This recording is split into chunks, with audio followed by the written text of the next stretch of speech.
Hello everyone, welcome to my eco classes. I am Divyanshu Sharma. आज की video में अपन कवर करेंगे इफेक्ट्स ऑफ इन्फ्लेशन।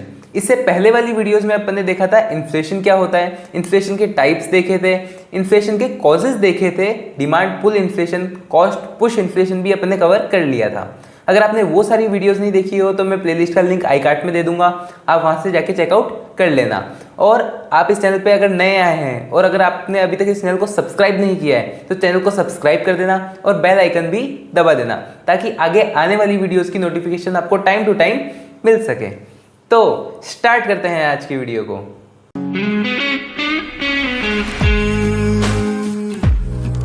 स्टार्ट करते हैं अपन effect of inflation in production पे। ठीक है, अपन तीन चीजों पे देखेंगे, प्रोडक्शन पे देखेंगे, इनकम और वेल्थ पे देखेंगे और लास्ट अदर चीजों पे देखेंगे जो चीज बच गई है इन दोनों के अलावा।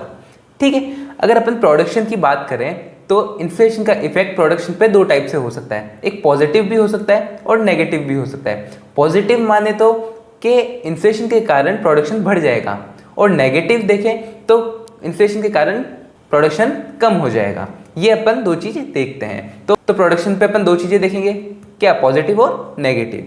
सबसे पहले अगर अपन बात करें तो अनसर्टेनिटी की बात करते हैं। अनसर्टेनिटी यानी प्रोडक्शन के टाइम पे बहुत दिक्कत आ जाएगी, अनसर्टेनिटी हो जाएगी कि कभी कॉस्ट ज़्यादा लग रही है, कभी वेजेस ज़्यादा देने पड़ रहे हैं, तो इस टाइप की अनसर्टेनिटी आ जाएगी। और इससे क्या होगा, इन्वेस्टमेंट रिड्यूस हो जाएगा। जब इन्वेस्टमेंट रिड्यूस होगा तो प्रोडक्शन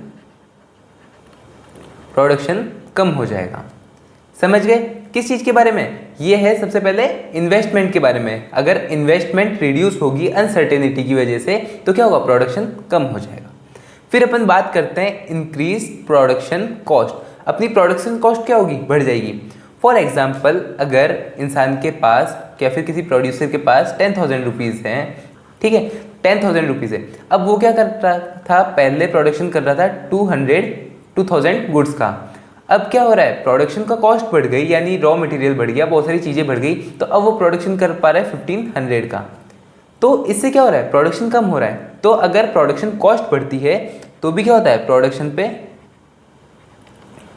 पे उल्टा इफेक्ट पड़ता है। क्या होता है, प्रोडक्शन कम हो जाता है। फिर अपन बात करते हैं reduce real wages. Real wages यानी फॉर एग्जाम्पल अगर अपन बात करें एज एन वर्कर की क्या होती है, उनकी इनकम बड़ी कुछ नहीं है, बाकी उनकी परचेजिंग पावर कम हो जाती है। ठीक है, जब परचेजिंग पावर कम हो जाएगी तो वो डिमांड कम करेंगे, और डिमांड कम करेंगे तो ऑब्वियसली बात है कि अगर कंपनी बना भी देगी चीज़ों को तो उसकी डिमांड होगी ही नहीं। तो इस वजह से भी क्या होगा, प्रोडक्शन पे नेगेटिव असर पड़ेगा।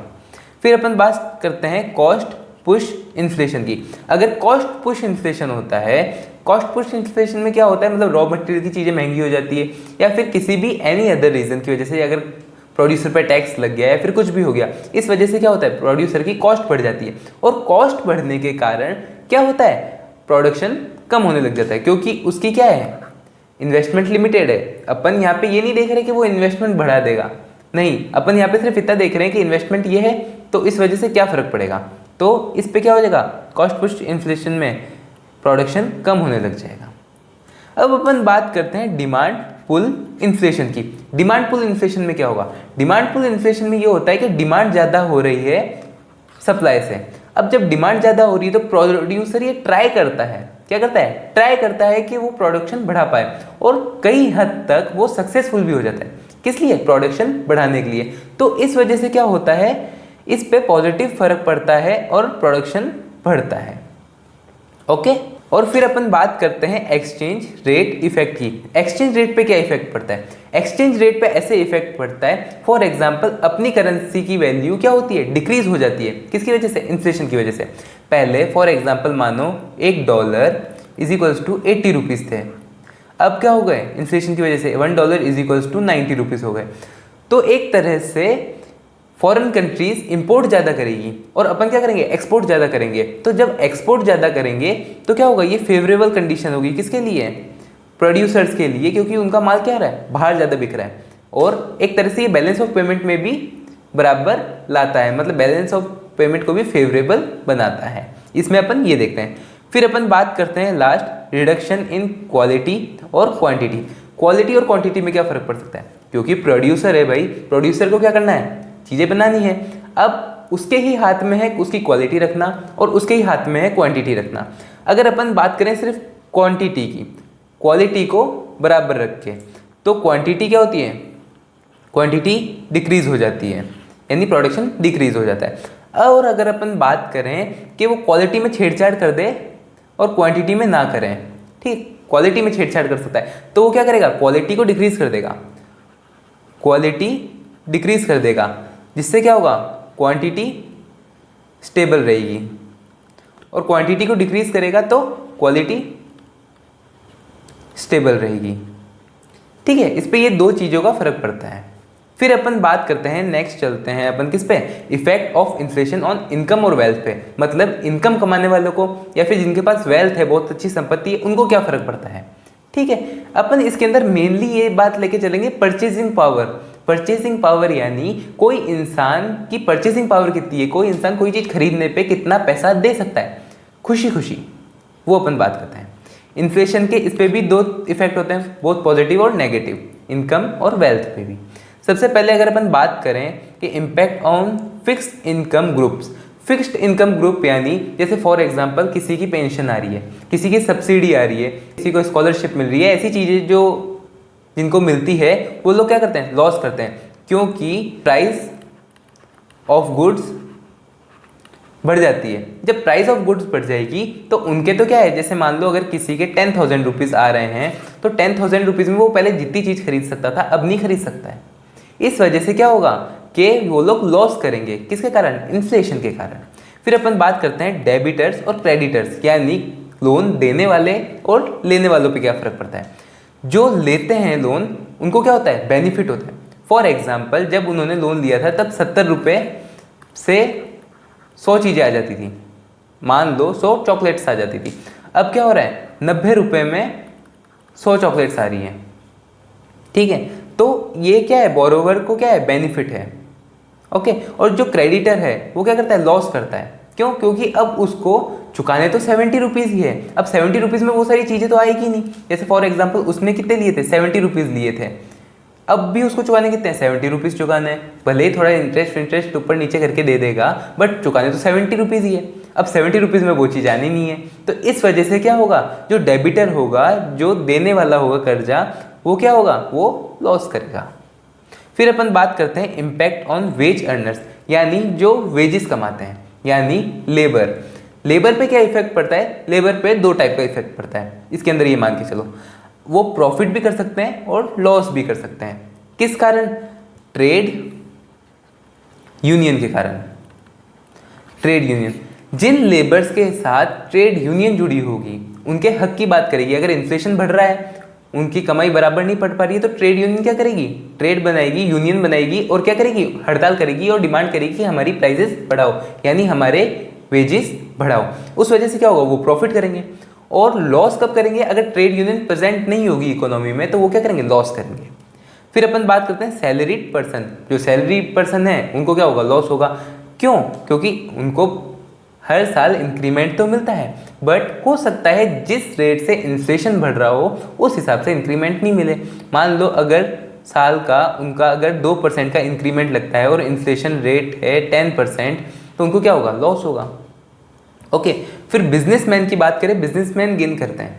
बिजनेसमैन गेन कैसे करते हैं, बिजनेसमैन क्या करेंगे, अपने प्रोडक्ट्स की प्राइस बढ़ा देंगे, और जैसे ही वो प्राइस बढ़ाएंगे उनको पैसा तो ज़्यादा मिलने लग जाएगा। इन्फ्लेशन इसी कारण तो आता है कि उन्होंने प्राइस बढ़ा दी तो पैसा तो ज़्यादा मिलने लग जाएगा, और पैसा मिलने से वो क्या करेंगे, गेन करेंगे, ऑब्वियस सी बात है। फिर स्पेक्यूलेटर्स क्या करते हैं, गेन करते हैं इन्फ्लेशन से। अगर किसी ने पैसा लगा रखा है कहीं और एकदम से प्राइसेस बढ़ गई हर चीज़ की, तो उससे क्या होगा, उनको गेन हो जाएगा, समझ गए। फिर अपन बात करते हैं इन्वेस्टर। इन्वेस्टर क्या करते हैं, उनके पास अपॉर्चुनिटी होती है गुड प्रॉफिट कमाने की। वो किस में, एसेट में पैसा लगा सकते हैं जिससे उनको गेन अच्छा हो सकता है, या फिर कोई ज़मीन वगैरह खरीद सकते हैं, रियल एस्टेट्स में पैसा लगा सकते हैं जिससे क्या होगा, उनकी प्राइस बढ़ेगी और उनको गेन होगा। इन्वेस्टर का अपन ऐसे देखते हैं। फिर अपन फाइनल लास्ट बात करते हैं अदर फैक्टर्स की। अदर फैक्टर्स में क्या आ जाता है, cost of living. Cost of living क्या होगी, बढ़ जाएगी, और कॉस्ट ऑफ लिविंग बढ़ने से हर एक इंसान को ज़्यादा एक्सपेंडिचर करना पड़ेगा, और ज़्यादा एक्सपेंडिचर करेगा तो क्या होगा, इनकम ज़्यादा नहीं होगी, तो इस हिसाब से इनको क्या होगा, लॉस होगा। ओके, फिर अपन बात करते हैं मॉनेटरी सिस्टम। मॉनेटरी सिस्टम यानी आरबीआई वाला, सेंट्रल बैंक वाला। सेंट्रल बैंक जो भी पॉलिसीज बनाता है मनी को कंट्रोल करने की। अगर मार्केट में मनी ही ज़्यादा आ रहा होगा और इन्फ्लेशन बहुत स्पीड से बढ़ रहा होगा तो भले ही आरबीआई या फिर सेंट्रल बैंक कितना भी रेट ऑफ इंटरेस्ट बढ़ाए उससे फ़र्क कुछ नहीं पड़ने वाला। तो इस वजह से क्या होगा, ये कोलैप्स हो जाएगा, यानी बर्बाद हो जाएगा, हैंडल नहीं कर पाएगा। फिर अपन बात करते हैं balance of payment. Balance of payment में क्या होगा, बैलेंस ऑफ पेमेंट भी गड़बड़ा जाएगा। ठीक है, क्यों? क्योंकि ऐसा हो सकता है कि पैसा आ भी जाए और ऐसा भी हो सकता है कि पैसा चला भी जाए, क्योंकि हो सकता है अपने यहाँ पे प्रोडक्ट की रेट महंगी हो जाए और प्रोडक्ट रेट्स महंगी होने के कारण बाहर वाले डिमांड ही ना करें। और हो सकता है कि जो इंडिया के अंदर लोग रह रहे हैं, जो एक इकोनॉमी में लोग रह रहे हैं, वो ये सोचे कि यार अपने यहाँ पे चीज़ें महंगी है, अपन क्या काम करते हैं, बाहर से चीज़ खरीदते हैं, हो सकता है सस्ती मिल जाए, ऐसा भी हो सकता है। तो बैलेंस ऑफ पेमेंट भी क्या हो जाएगा, बिल्कुल डिसमिस हो जाएगा। फिर अपन बात करते हैं गवर्नमेंट इनकम। गवर्नमेंट इनकम बढ़ जाएगी, किस वजह से? इस वजह से, इन्फ्लेशन की वजह से। अगर गवर्नमेंट इनकम कैसे बढ़ेगी? गवर्नमेंट इनकम ऐसे बढ़ेगी जैसे ही प्राइस ऑफ गुड्स बढ़ जाते हैं। और अपन ने देखा था एक रीज़न क्या है, इनडायरेक्ट टैक्स भी है, किसका? प्राइसेस बढ़ने का। तो इनडायरेक्ट टैक्सेस भी बढ़ेंगे और इनडायरेक्ट टैक्सेस बढ़ते हैं तो गवर्नमेंट की क्या होगी, इनकम इंक्रीज होगी। और इनकम इंक्रीज होने से क्या है, गवर्नमेंट को पॉजिटिव फायदा पड़ेगा। क्या पड़ेगा? पॉजिटिव फायदा पड़ेगा। ठीक है, तो होप आप ये चीज़ समझ गए होंगे। अपन ने 3 देखे, कौन कौन से? एक तो इनकम पे इफेक्ट देखा, वेल्थ पे इफेक्ट देखा, प्रोडक्शन पे इफेक्ट देखा और अदर इफेक्ट्स देखे। तो होप आपको ये वीडियो समझ में आ गई होगी। अगर आपको ये वीडियो समझ में आई हो, अच्छी लगी हो, तो वीडियो को लाइक कर देना, चैनल को सब्सक्राइब कर देना। कोई भी डाउट हो, क्वेश्चन हो तो आप कमेंट बॉक्स में इजीली पूछ सकते हैं। अपन मिलेंगे नेक्स्ट वीडियो में। Thanks for watching.